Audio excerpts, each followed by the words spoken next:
Hi, my name is Beth Hiley. We are still here for BoardGameGeek at Essen 2011 on a very, very busy Saturday. Yes. And I'm sitting here with the very fine Andrea. Hi. Who has brought us Arcanum. Arcanum, yes. So, I have to say, I'm not familiar with this game, but I was watching you set up the board in my last interview, and I was trying not to look down the table because just from a distance it looked absolutely fascinating. So I'm actually quite interested to hear an overview of this one, and we'll do a little box art here so people can get an idea of what the cover of Arcanum looks like. So I'm going to let you take it away. Yeah. So Arcanum is kind of special because it's probably the first game in the world that is played with a full tarot deck. So it comes with inside a deck of 78 tarot cards. And the setting of the game is this medieval city with 4 noble houses fighting for power. And they're named after the tarot suite. So let's see if I remember. Cups, yes, swords, wands, and pentacles. And pentacles. Awesome. Yeah, awesome. Oh, 10 points for Beth.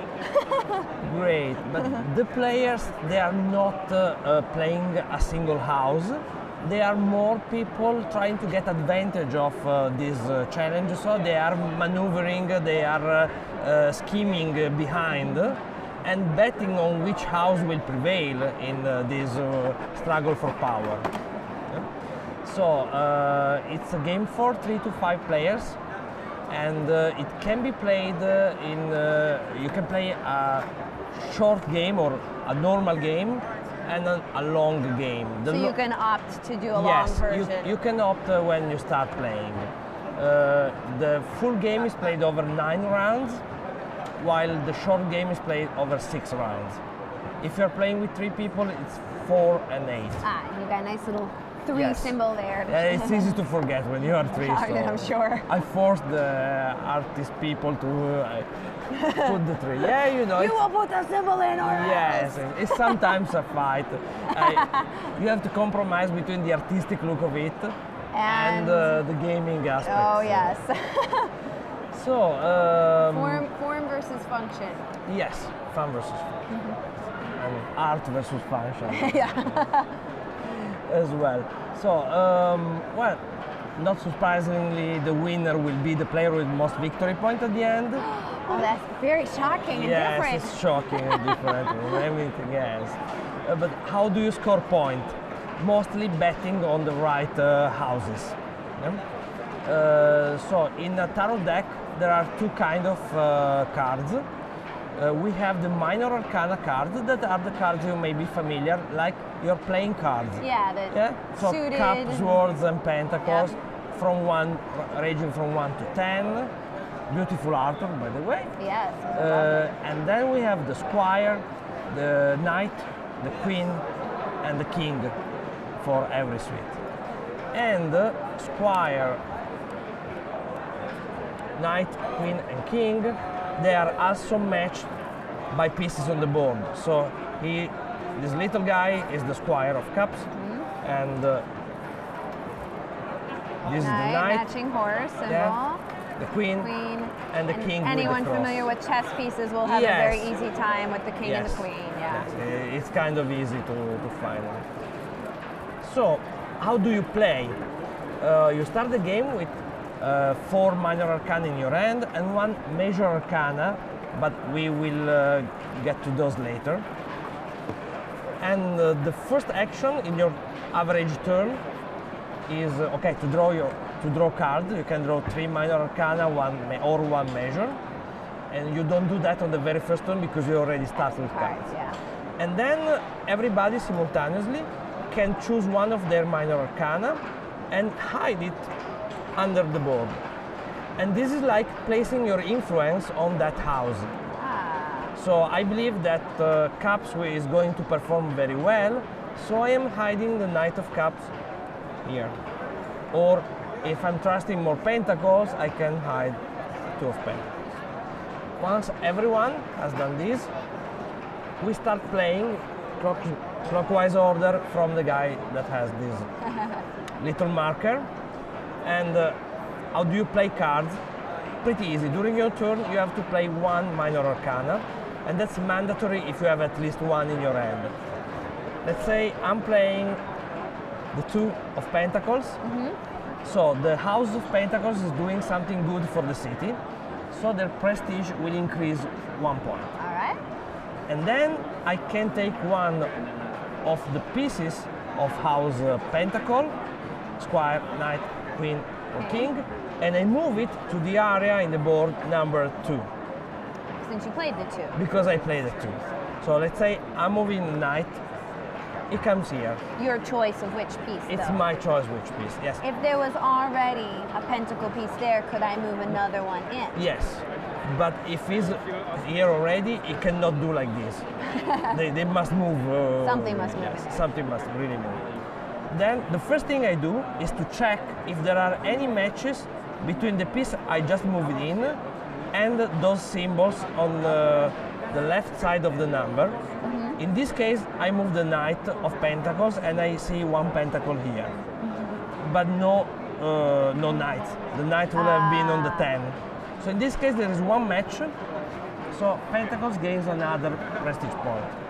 If I would have moved the Squire of Pentacles instead of the Knight. Let me see if I can guess. There's a pentacle match Yes. and a squire match. Yes. So, So it's 3 because we have 2 squires here. so 3 points. So 3 points for Pentacles, which if I hide Pentacles is good, but if I was hiding Cups is not that good. But maybe I'm just bluffing, you know. The game is a lot about bluffing. If you do something like this, you hide Pentacles and you move Pentacles up by 4 in your first move, probably the other players are going to guess which card is this one. So you don't want them to guess immediately. Yeah, I don't want to be too obvious. Yes, not too obvious. After this check, you resolve the other side of the circle, and this usually applies to players, mostly to the player that just moved the piece. In this case, I can choose if I want to draw 2 minor arcana or one major arcana.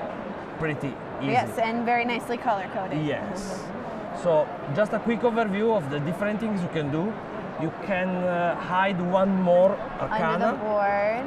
And yeah, so I'm seeing some of the same. Hide Yes, one or hide or draw. Draw. Yeah, some interesting ones are you draw the top from the deck and you hide it, and but you cannot choose. Interesting.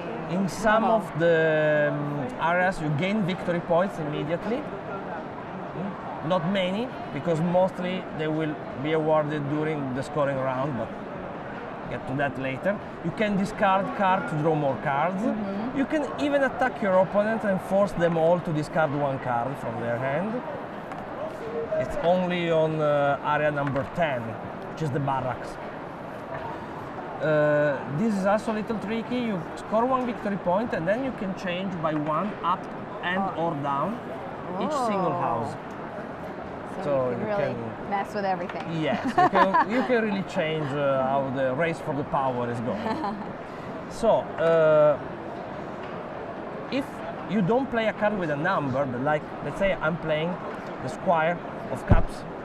Cups is always gaining 1. Right. But then I take the Squire and I can move it everywhere in the board. Oh, all right.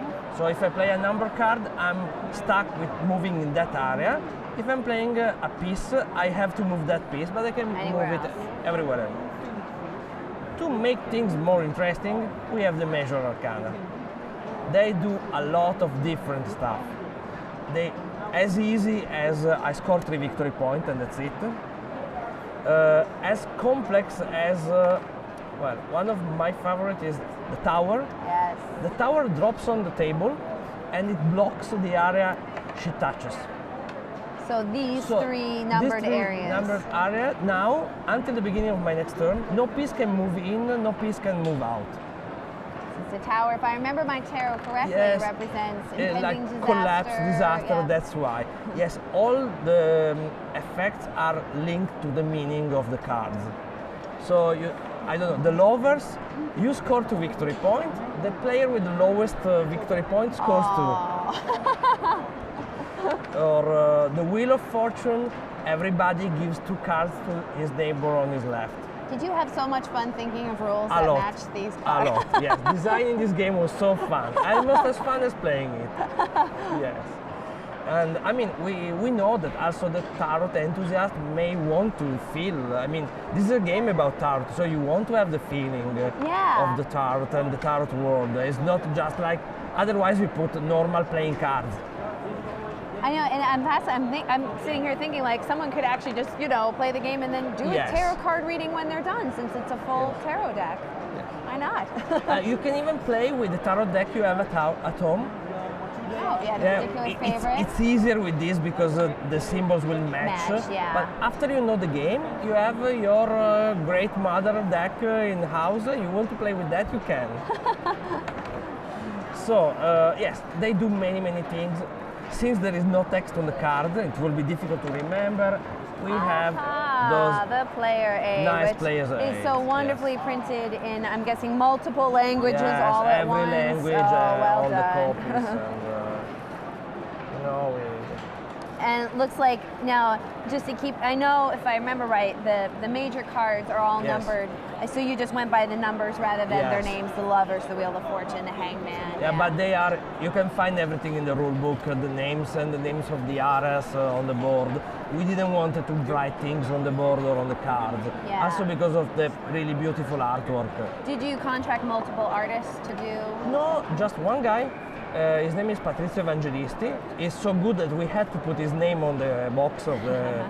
And I mean, I believe he's one of the most skilled artists I ever met. I'm just so impressed that one guy did an entire deck. And did he do the board as Yes, well? Wow. the board and the cover for the box, everything. So everything, really. Even the image for the free expansion that we gave away yesterday and the day before here at Essen. Now, it's not available. So obviously you guys are selling this Oh yes. here at Essen. Is there plans in the works to distribute this outside of Germany? Absolutely. Well, it will be distributed in the USA by Elfinworks. So I believe it's going to be in the States in 1 month or so. And what's the a price in euros or in dollars? euros is $39.90. So I believe in dollars it will be 45 or something like that. But Around that I don't point, know, yeah. that's distributor. Well, now I have to say I am 3 times as fascinated as I was just watching it at the end of the table. Wow, So, thank you. And you mentioned, I just want you, because you name dropped a couple of things while we were getting your mic set up. I mean, just to list off a few of the other games. Okay, I am one of the designers behind Kingsburg. Which is also a personal favorite of mine. You may know. And a game called Olympus that you may not have played or heard. It's going to be released by Fantasy Flight, hopefully next spring, so Yeah. it will come. I mean, I know there are a few copies in English going around the Yeah. world, but so far it's being... There were some demos out this yes. summer at the American conventions, yeah. And I think we need to cover one last thing on the game. Please. That is scoring. Oh, yeah. Yeah, we forgot about scoring. yeah. It's so important. So, after everyone has played one minor, and if they want one major arcana, we move to the next round. We draw, we hide, we play, draw, hide, play. After the third, the sixth, and eventually the ninth round, we are into scoring round. What happened in scoring phase? We check how the race between houses is going. It says like this. So Pentacles is winning, and we place Pentacles here. Number 1. Yes, Swords and Clubs are tied on second place, and Cups falling behind, fourth place. Now we set aside the card in our hand, and we take the card we hide. We show them, and we check who is the player with the most number of Pentacle cards hidden here. He or she scores 16 points. The second one will score 8, the third will score 4. And those happen only in round Yes, 3, 6, and eventually so you have a 9, couple of rounds to build to prepare, up. yes. couple- You build up your bids, you can even change. Maybe you started bidding on Cups, then Cups are falling behind, and then in the following can round, change it. you change. Now, after the scoring is complete at 3, 6, and 9, do the cards that you've tucked under sweep and go All away? these cards, yes. All right, so you They guys go start away, yes. again. The 3 only times. 2 things you keep are the victory points you collected so far and the cards that were left in your hand.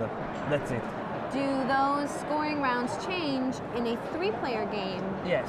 You score on the 4th and on the 8th Only round. 2 scoring Only rounds. 2 scoring rounds. Oh, which I'm just realizing is the same little gold symbol there. Yes. So. So this is the scoring round. Of course, if you have 1 card and I have 1 card, then we check the numbers. So Higher number. the knight is stronger than the squire, or you add them up and so forth. And this is actually it. So it's not a complex game. I would call it a middleweight game, but it's interesting to play. A little bluffing, a little strategy, and the measure arcana makes it fun and always surprising. Well, thank you so much for stopping by and showing us this It was so game. nice to be here. I know, and we'll give a little wave, shout out to the chat room, and we hope you do well at the fair. Absolutely, yes. The game is doing fine so far. Fantastic. And going to be better and better. All right, thank you so Okay. much. Thanks to you.